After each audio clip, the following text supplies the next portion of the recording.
cara-cara pendekatan budaya ini akan lebih kalau saya istilahnya konseling gitu, akan lebih diterima. Jadi kita menjadikan diri sebagai orang yang terbuka, kita dialognya baik, lemah lembut. Kalau dia curhat ya kita dengarkan. Jadi kita cari pintu masuknya di mana? Apakah dengan masalah? Biasanya gitu ya. Dia cerita apa, keluarga lah, ekonomi, pekerjaan. Kita masuk dari situ. Nanti kalau dia sepertinya gitu ya, menerima prinsip-prinsip kebenaran, misalnya korupsi itu salah. Terus nanti kalau orang ketahuan akan dipenjara gitu. Itu kan prinsip-prinsip yang bisa kita masuk. Wah itu benar Pak. Kalau kita bekerja terus ngambil uang misalnya, kan salah kita. Salah kan menghasilkan masalah. Ya. Masalahnya apa ya? Kalau ketahuan, kalau nggak ketahuan kan aman, tapi kan nggak mungkin nggak ketahuan. Suatu saat akan ketahuan. Makanya ada teman saya itu ada punya seneng banget dengan istilah begini. Jatuh apa yang paling nggak enak? Jatuh tempo. Kalau punya utang atau temponya berangkat pusing kan? Itu paling nggak enak. Jatuh yang lain masih diobati enak lah. Kalau jatuh tempo, kayak kemarin ada namanya pasien gitu, pasiennya bangkrut, punya utangnya 1,5 miliar gitu kan, apa nggak pusing gitu. Iya mas, ini bulannya aku harus bayar mas 500 juta. Terus aku harus bagaimana gitu kan. Nah akhirnya apalagi dia kan agak Katolik gitu, jadi konsep di otaknya Katolik gitu loh. Saya mau masuk tuh jadi karena kita Protestan jadi agak beda. Terus dia juga pelaku gitu, dia punya kemampuan mistis. Nah jadi yang kita tawarkan adalah solusi. Makanya sebenarnya di Amat Agung itu di ayat yang lain itu istilahnya begini, di Markus kalau salah. Beritakan Injil kepada segala makhluk, menggunakan kata Injil. Injil itu kalau kita lihat kamus itu artinya kabar baik. Makanya kalau kita mengabarkan kabar yang baik, kita tidak boleh menggunakan cara yang buruk gitu. Ya. Kita nggak bisa berbohong. Kita nggak bisa bawa orang ke gereja dengan cara berbohong, tidak bisa. Kan berarti dia bilang, oh, berarti kamu memberitakan kabar buruk, Mas. Caramu kan berbohong. Jadi kita harus memberitakan dengan bersih gitu. Makanya kadang entah misionaris atau gereja atau apa kadang jadi sandungan gitu. Kenapa? Karena caranya salah. Kayak kita di Belanda ya. Dulu Belanda itu kan dengan gereja Jawa tidak suka, tidak mau, tidak mengakui. Kami tidak akan membaptis jemaat Jawa. Akhirnya gereja Jawa bikin sendiri yang kalau di Jawa namanya Kiai Sadrak. Berapa ribu itu jemaat. Nggak mau, Belanda nggak mau membaptis loh. Karena ini bukan gereja nih, nggak sesuai kami gitu kan. Akhirnya gereja Jawa berdiri sendiri, tidak lagi ke Belanda. Itu tantangan pertama. Jadi kalau kita terlalu Eropa gitu, kita akan mendapat masalah nanti di masyarakat. Ya. Jadi saya sendiri sedang mengembangkan gitu, bagaimana kita bisa punya komunitas budaya gitu ya. Tetapi ini adalah sarana penginjilan. Kalau mereka pakai cara agamanya sholat, silahkan enggak masalah. Minimal kita ngerti kita punya modal apa gitu kan di tanah Sunda. Ya. Terus kita punya dari modal itu kita bisa pakai entah budayanya, bahasanya. Jadi kita harapkan kuasa untuk bisa menyembuhkan itu kita miliki. Kita praktekkan saja. Kita terima curhatan orang-orang sakit, boleh nggak saya berdoa? Kalau ada yang tadi apapun kita terima. Mereka curhatannya apa kita terima. Jadi minimal kita bersahabat, kita mendoakan itu boleh, itu sudah pintu masuk. Ya. Nanti kalau dia apa-apa, cari kita, itu yang penting. Jadi kalau ada apa-apa, dia cari kita pasti sudah masuk itu sebenarnya. Ya. Dia tertarik. Kok ada ya orang Kristen mau mendengarkan saya? Kenapa kawan-kawan saya malah nggak ada? Apalagi kalau bisa menyembuhkan, kayak yang saya doakan ini. Dengan ilmunya sendiri dia punya komunitas perguruan, nggak bisa juga. Dengan para dukun nggak bisa juga.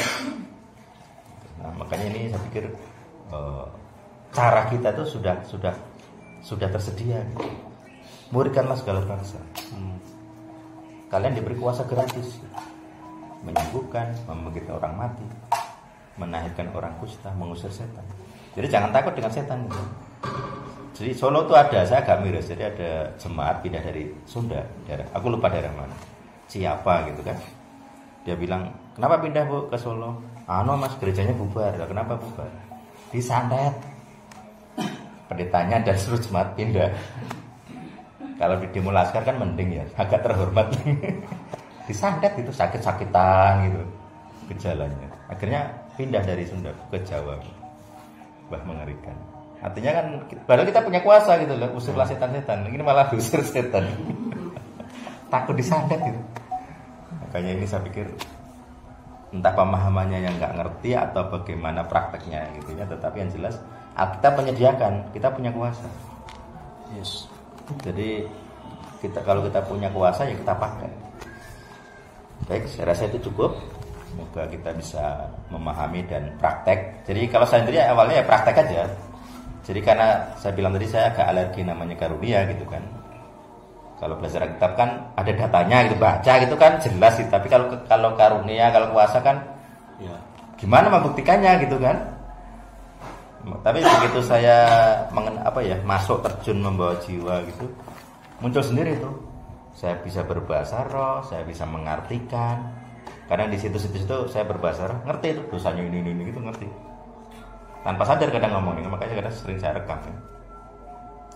Itu karunia bagi saya, kan nggak saya pelajari. Saya nggak pernah ditumpangi tangan impartasi ya kalau dia nggak ada, muncul sendiri. Jadi saya penyembahan, ngomong sendiri kan nggak jelas gitu terus. Aku tadi ngomong apa ya? Itu pengalaman berbahasa roh pertama kali dan lama 3 jam. Saya nggak, aku tadi ngapain? Mikirku ya memuji Tuhan gitu kan. Tapi mulut saya kok nggak nyanyi sepertinya, suaranya nggak jelas kalimatnya. Jadi saya mendapat karunia itu sendiri muncul. Kadang-kadang ada pasien gitu kan, namanya saya anti karunia. Saya mengajarkan riset, dosanya apa saya tanyain. Kamu tanyanya keluarga, silsilah keluarga. Tapi ada kalanya kan mentok, barulah kadang ada suara. Dulu pertama kali pengalaman kayak itu, karena tim saya kan nggak datang, disumpahi dia, ditenono akhirnya suara. Jadi disumpahi supaya akhirnya rusak. Beneran nggak datang, akhirnya mati. Gila, mulutnya ampuh juga kan. Terus saya sendirian akhirnya mendoakan, terus muncul itu darah ya kita. Ini audible, aswara. Saya ngomong ke dia, saya bahasakan kalimat gitu. Saya mengakui leluhur saya pernah ke Merapi gitu kan, Patok Barat kalau di Solo, melakukan ritual salah satunya menyembelih ayam hitam, ayam cemani, itu kan sangat sakral. Kaget dia tuh. Yang beritahu siapa? Marah dia. Aku juga nggak tahu kan, kalau aku ngomong Tuhan juga nggak tahu kan, pokoknya ada suara yang saya kalimatkan. Artinya kita punya kuasa itu ngusir setan gitu. Jadi dosa orang pun kita tahu itu adalah dasar keselamatan berdasarkan pengampunan dosa. Jadi kalau orang yang kita layani pengakuan dosa, dia diampuni, masalahnya selesai. Itu saya pikir kesempatan kita untuk membawa orang kepada Tuhan. Nanti kalau dia siap mental gitu masuk gereja, silakan. Kalau nggak siap ya tunggu dulu gitu kan. Jangan langsung bawa gereja, nanti konflik gitu. Pelan-pelan gitu. Nanti banyak dialog. Kesempatan kita melayani Sunda itu sangat terbuka luas. Caranya banyak sekali. Kemana-mana yang penting kita punya niat tadi. Perintahnya memuridkan, kita punya kuasa titik. Baik, mari kita berdoa. Bapa kami di surga, terima kasih untuk kami sudah membuka ayat-ayat Alkitab dan memang jelas tertulis amanat agung itu adalah memuridkan dan kami diberi kuasa gratis. Kami nggak perlu beli kuasa itu. Mengusir setan, menyembuhkan, melahirkan orang kusta, bahkan membangkitkan orang mati. Dan pada siang hari ini kami setelah mendengarnya jadi tergugah bahwa memang kami sanggup sebenarnya.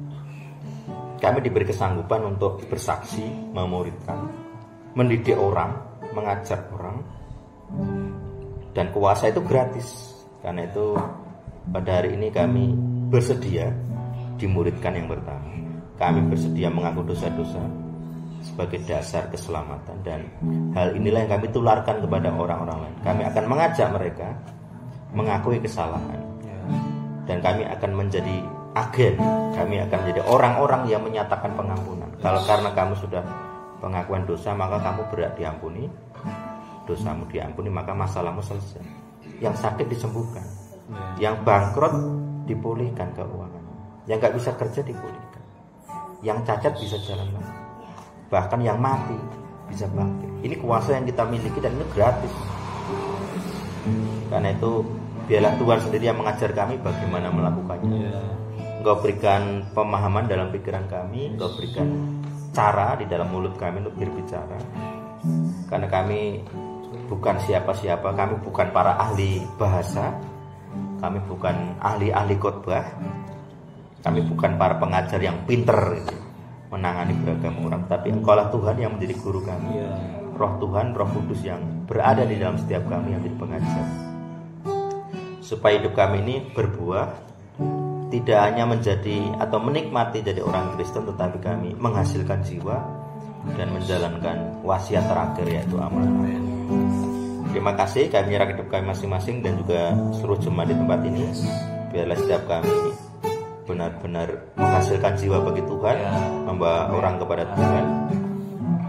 Dengan kemampuan kami tidak ada alasan, kami pasti bisa, karena kuasa itu adalah gratis dan sudah diberikan. Terima kasih Tuhan, kami menyerahkan semuanya ini di dalam nama Tuhan kami Yesus Kristus dengan kuasa darah salib. Amin.